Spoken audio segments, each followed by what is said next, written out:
Yo, what up guys, I'm Sammy and welcome back to the Soul Brothers channel. And today I'm going to be doing an initial comparison between the Nike Kyrie 7 and the Nike Kyrie Low 4. So the Kyrie 7 is going for 130 bucks and the Kyrie Low 4 is going for 110 bucks. So there is a $20 price difference. The tech is a little different as well. If you guys do want to cop either of these shoes, I'll leave a link in the description box, but let's get it started off with the Tracciones. And the traction is identical. It's pretty much the same. The only thing that can be different is probably just the rubber compound that they use. But if they didn't change the rubber compound from the Kyrie Low 4 to the Kyrie 7, then the Kyrie Low 4 is going to have really good traction, right? The Kyrie 7 I played on outdoor court and it's very bad for durability. So do not play with either of these shoes outdoors. But you know, I was playing in the Kyrie 7 a lot. On an indoor court, it has an extremely good bite. Very good on a clean court. Really no dust pickup at all either. And I'm guessing it's probably going to be good or the same as the Kyrie Low 4. Like I said, you know, I don't really know if they changed up the rubber compound or anything, because I've actually had it where I don't remember the exact shoe, but you know, in like Nike's budget shoes where they keep the outsole like the same for 2 years, I remember like a couple of times where I thought it was going to be really good, just like the predecessor, but then it actually wasn't. And I was like, why isn't it the same good traction that I had last year? It's the exact same pattern, right? But it turns out they probably changed up the rubber compound, so that's why I'm saying all of this. But anyways, the pattern is pretty much identical. Moving on to the heel to toe transition, it's also pretty much the same. You know, you got a nice curved shape here in the heel. I mean, it's pretty much the same exact shape actually. Here in the forefoot, we have the same exact shape as well. A lot of curve here in the forefoot. And also, as far as the forefoot flex goes, they're both not very flexible here in the forefoot. But you know, nonetheless, it's probably gonna feel exactly the same when you're running down the court. All right, moving on to the cushioning setup, that's where it changes a little bit, right? So here in the Kyrie 7, we got a very stiff Phylon midsole. I mean, there's a little bit of compression, just a tiny bit, but nothing to write home about, you know? And then here in the forefoot, we got a nice Zoom turbo unit, very large. It feels bouncy. You got to break it in a little bit, but the forefoot is nice. Here in the Kyrie Low 4, you'd be like, oh, they changed it up a little bit. There is a full-length Cushlon midsole, and Cushlon is super nice, because I've tried Cushlon in the Kobe 5 Pro and also in the KD14, and it was super nice in those shoes, very soft and all that. But the Kyrie Low 4, for some reason, I don't know what Nike did, but it's not nice. I'm very disappointed. I'm very mad, because I was super excited. Remember when the leaks came out of the Kyrie Low 4, I was like, yo, like full-length Cushlon.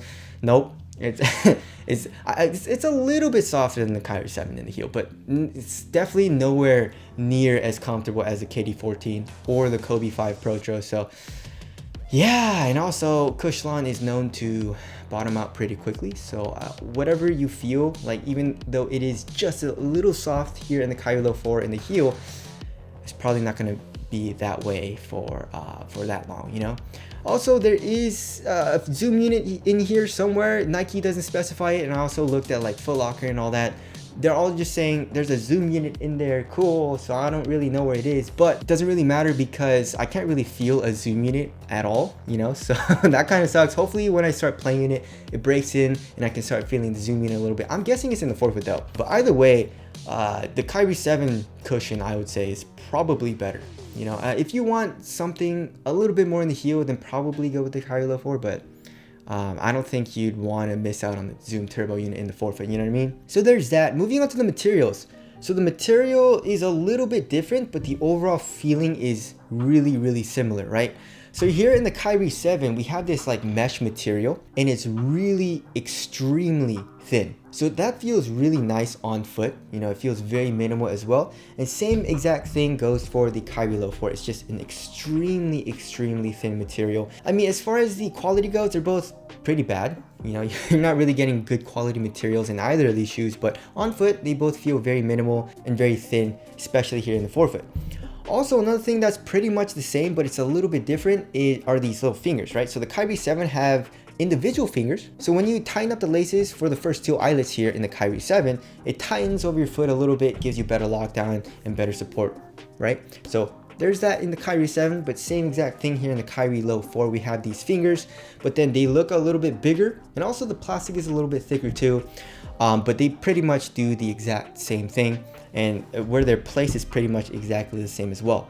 As far as the tongue goes, the tongue, they pretty much have the same amount of padding, you know, and they pretty much come up the same amount. So there's that. And also for the ankle padding, it's pretty much the same. So they both have like very little padding actually in the ankle area. It's just that the Kyrie 7 comes up on the ankle because obviously this is like a mid-cut shoe. So materials, pretty much it feels the same. And also the fit pretty much is the same as well, right? So the Kyrie 7 and also the Kyrie Low 4, I went true to size and it fits me really, really well. My toes go right to the edge of the shoe. It's extremely snug here in the toe box area. So if you don't like that, I would suggest going up half a size. If you have a wide foot, probably go up maybe even a full size. But I mean, if you know what your size was from like the Kyrie 6, you know what size you are in the Kyrie 7 and also the Kyrie Low 4. Also for the width, pretty much the same, you know, slightly narrow. And of course, the Kyrie Low 4 is a lot easier to put on because it is a low top shoe. The Kyrie 7 is just a little bit harder to put on. Another subtle difference is that here in the Kyrie 7, actually, we have this plastic clip here, right? For lateral containment here in the forefoot. It says Nike Zoom on it. The actual shape of the midsole is pretty much identical. It looks very, very similar, right? But the Kyrie Low 4 doesn't have a plastic piece. It's just this cushion coming up to cage you for lateral containment here in the forefoot. So there's a little bit of a difference there. As far as the swoosh goes, I would say, I don't know. I like the Kyrie 7 a little bit better with this very, very thin outline of the swoosh. But here on the medial side, it's just like a very cheap feeling fused material, right? So I don't really like that as much. The Kyrie Low 4, we got an embroidered swoosh, which feels a lot nicer. It looks a lot nicer as well.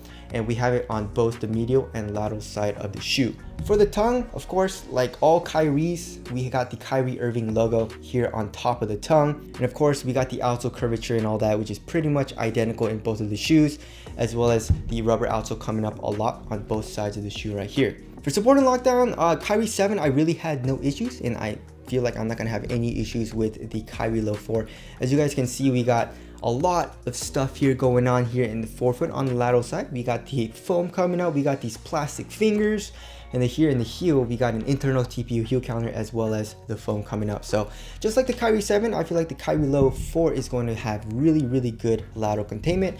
And as far as the lateral stability goes, they're both the same width, so I had no issues with the Kyrie 7 for lateral stability. So pretty much the Kyrie Low 4 is probably going to be the same. All right, weight is something that I am pretty interested in. I feel like the Kyrie Low 4 is probably going to be lighter, right? So yeah, oh wait, no, 11.85 ounces for the Kyrie 7, so that's pretty light. The Kyrie Low 4 is the same. No, it's 11.68, so it's like 0.1 something. So yeah, that's not that much lighter. And to be honest, I don't know why I thought the Kyrie Low 4 was gonna be like way lighter for some reason. But pretty much the only difference is this part right here. That's it, you know what I mean? So yeah, it's pretty much the same exact weight. They both feel very minimal on foot. It's just that the Kyrie Low 4 feels a little bit better because you have that full range of motion in the ankle. The Kyrie 7, of course, is a mid-cut and you get a little bit of ankle support, so there's that. All right, moving on to the aesthetics. Kyrie 7 for me, I feel like the Kyrie 7 looks a lot better than the Kyrie Low 4. I don't know, I just don't like the grid pattern on the material and just a lot going on. I don't like the finger thing here. I don't like the ridges here in the midsole. I don't really think that looks very clean. So for me, the Kyrie 7 looks better. Also, the Kyrie 7 has some dope ass colorways. You guys see that white and black colorway? And then also the Weatherman colorway looks really, really dope as well. So tell us what you guys think looks better down in the comment section below. So wrapping things up, I mean, the Kyrie Low 4, for the first time, feels like a low version of the Kyrie. You know, the Kyrie Low 1, 2, and 3 were very, very different from the actual signature shoe, right? But in this case, the Kyrie Low 4 and the Kyrie 7, they use a lot of the same things, like the outsole, the overall shape, the material is being very, very thin, the fingers and all that feels really, really similar, right? And also, it's a $20 price difference. Of course, I'm gonna need to test the Kyrie Low 4 out and all that. What you're paying for in the Kyrie 7, like the extra $20, is that Zoom turbo unit here in the forefoot, and that's pretty much it, right? We don't even get cushion. But anyways, yeah, so the Kyrie Low 4, I feel like it's going to be a very, very good performer. It's probably very lackluster for the cushion. That's about it. But anyways, that about concludes this initial comparison. Again, if you guys do want to cop either of these shoes, I'll leave a link in the description box. But that's it. Thank you guys for watching, and I'll see you guys in the next one.